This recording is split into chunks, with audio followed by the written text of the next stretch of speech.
congratulate everyone. Simulan ko muna kay Direk. Direk, as always, you deliver. Ang ganda-ganda ng movie, ang ganda-ganda ng pagkakagawa. Surprisingly, napakagaling mo, Asi. This is your launching movie. Anong pakiramdam?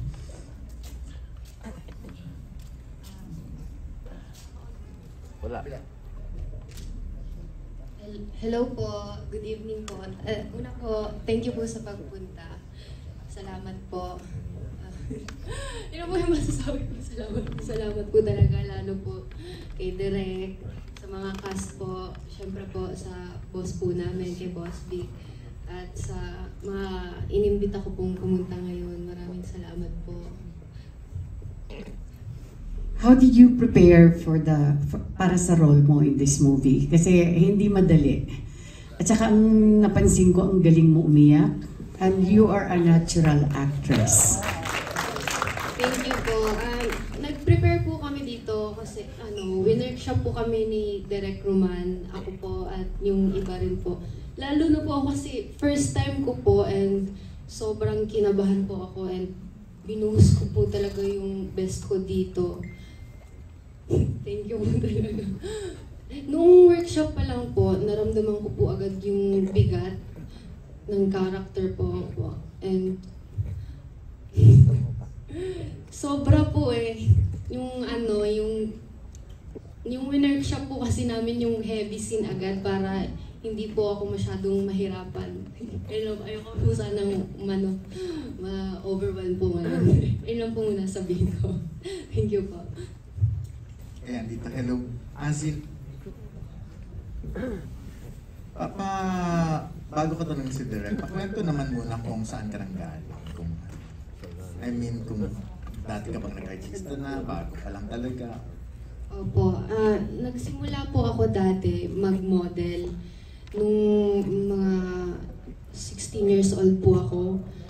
Yun po yung edad ko nung na-meet ko po si Mudra, si Tito Jojo, ang aking manager po. May na-meet po akong designer doon, Tito Migs, and pinakilala po kay Tito Jojo. And nag-meeting po kami sa Viva, ayun po. Sinabi po ni Tito Jojo nung first po namin mag-meet, sabi niya po, yung mukha mo parang pang TV.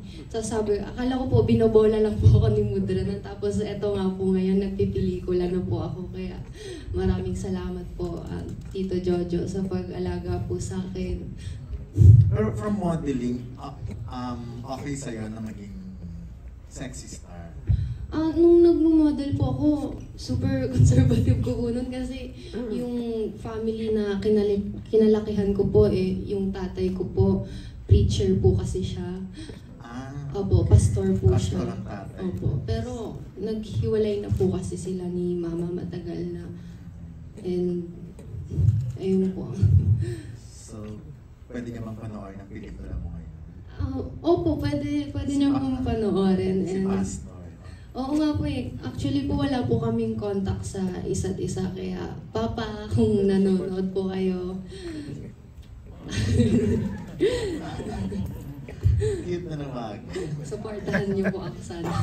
Okay, last na lang dyan kay Direk. Direk, this time parang anti-men naman ito, di ba? Parang kontra sa mga lalaki. Kasi parang lahat pinagigantihan yung mga lalaking masama. Yan ba hindi naman yun ang main focus mo sa pelikulang ito? Hindi naman po. Dapat mamatay ang mga lalaking masama. Ang mga nang-abuso. Oo. Opo. Again, mayroong mga lalaki, may mga babae na mga nang-abuso, wala naman sa gender. Pero mas yung pang-aabuso, yung bigyan natin ng focus na bigyan ng revenge. No? Isang revenge film ulit siya. Pero kung sino yung mga nagkasala sa kanya, binigyan niya lang ng sukle. Kasi wala siyang pamasahe. Binigyan niya sukle.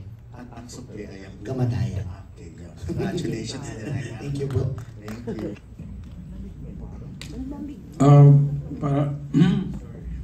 Para kay Direk din. Yung mga pelikula mo palaging may sex and violence. Yun na ba talaga yung gusto mong maging parang tatak mo bilang isang director? Thank you po sa question. Hindi naman po dahil gusto ko, no, parang nangyayari na rin po ay, syempre nakagawa naman tayo ng kaluskos sa Cinemalaya, ng ibang genre. At galing naman ako sa children's show, sa mga hindi nakakilala sa akin. Galing ako sa children's show. No? At kung panunuorin natin itong mga pelikulang ginagawa ko sa Viva, parang ito po yung nagiging branding ko. No? Kaya po, niyayakap ko po ito ng buong buo. No? Yung babae at baril. No? Ganun. No?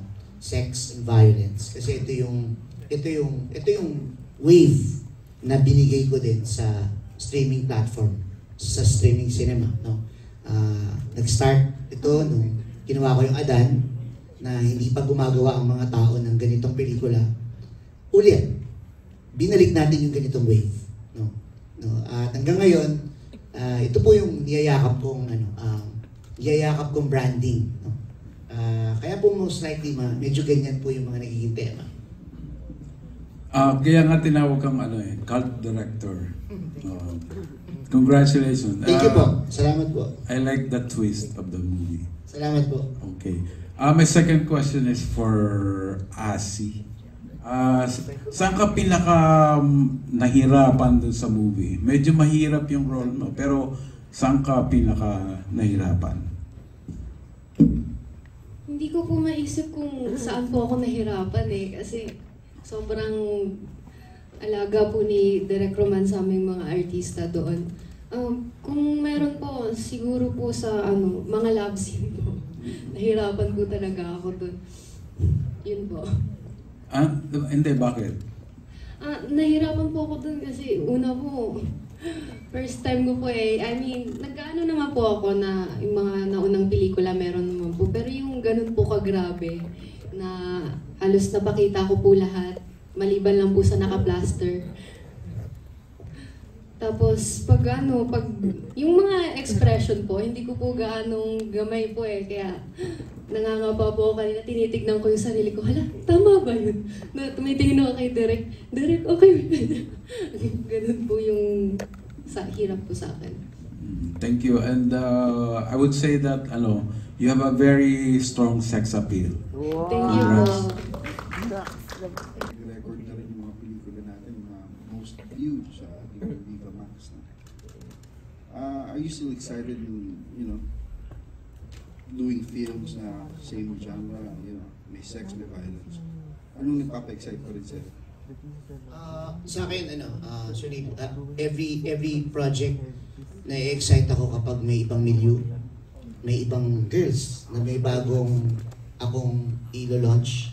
Yun, isa yun sa pinakamagandang factor na binibigay sa akin ng Viva, ni Boss Vic, na pinagtitiwala niya sa akin yung mga bagong discovery at bagong muka na ipapakilala namin. At mas na-challenge ako na saan ba sila galing? Yan, nabigay yung mga tanong, saan ba sila galing? And then, galing yan kay Direk Roman. Nilaunch siya ni Direk Roman. Naging Renz Caño siya, naging Cindy Miranda siya, naging AJ Raval siya, naging Ayana Misola siya, naging Angelica Ang siya, at naging Asia Costa siya. Yun, doon ako na-excite. Lagi akong doon na-excite, no? Na binigyan ako ng ganung power o binigyan ako ng responsibilidad na ganun kahit mahirap.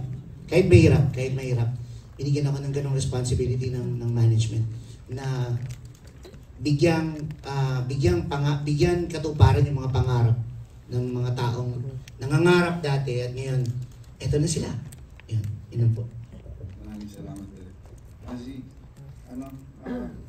gusto ko lang sanang, ikwento mo yung outfit na night. Ito nga tayong kalahati. Sino may designer ka ba? Ito outfit ko po. Nangingi lang po talaga ako ng idea sa designer ko po, si Tito Mix, yung nagpakilala po sa akin kay Mudra na sabi ko, Tito Nix, gusto ko yung kakaiba, yung parang magugulat sila na ganyan pala si Azzy, yung hindi nila i-expect ko talaga. Kaya sabi niya, sige, gawin natin yung parang Rosana Roses daw po. Wow. Kasi wala pa daw pong nagtatapang na gawin. Sabi ko, ay sige, maganda po yan. Kaya, eto po yung nangyari. Pwede ko yun. Ito. Para makita nila ulit. Eto po. Yan po. Hindi ko alam kung may natatakot na baka malaglag. Huwag po kayo maalala, natatakot din po ako. Don't worry. Maganda naman po yung kinalabasan ng outfit. Don't worry. Thank you po. Thank you, thank you. Thank you, G. Okay, Direk. Direk, did you expect Azzy to be this good? Honestly, hindi. No? Naging artista ko si Asi sa Sitio Diablo. No? Yun yung inatang sa akin na, sige, subukan mo si Asi Acosta. Tingnan natin kung yung role niya sa Sitio Diablo ay napaka-crucial. Pero apparently, parang off pa siya. No? Hindi pa siya ganap na ganap doon. No? Naging kapartner niya si Tonix. Naging kalaban siya ni AJ Rabal sa fight scene. May galaw. Nagta-taekwondo siya eh. Naglalaro din si AJ. Pero syempre, kailangan siyang konti pang sa drama. No? Hindi ko ina-expect na ganun pala siya iyakin. Hindi ko ina-expect eh. Nung nakita ko na lang siya sa workshop na, dami niya palang baon. Doon ko lang na-realize na, siya talaga pala yung dapat na linet. No? Parang ganun. Hindi ko ina-expect. Actually, hindi ko ina-expect. Kasi, una, siya, parang siyang rapper din eh, sa Sitio Diablo. No? Random yung salita. No? Tapos, hindi ko rin na-realize na, hindi para pala sa kanya yun. Hindi pala para sa kanya yun. No? Ito pala yung para sa kanya. Mas dramatic pala siya na artista. Thank you, Direk. Azzy, any reaction sa sinabi ni Direk? Thank you, Derek, sa pagtitiwala sa akin. Ganun po pala yung reaction niyo, Derek. Sorry po.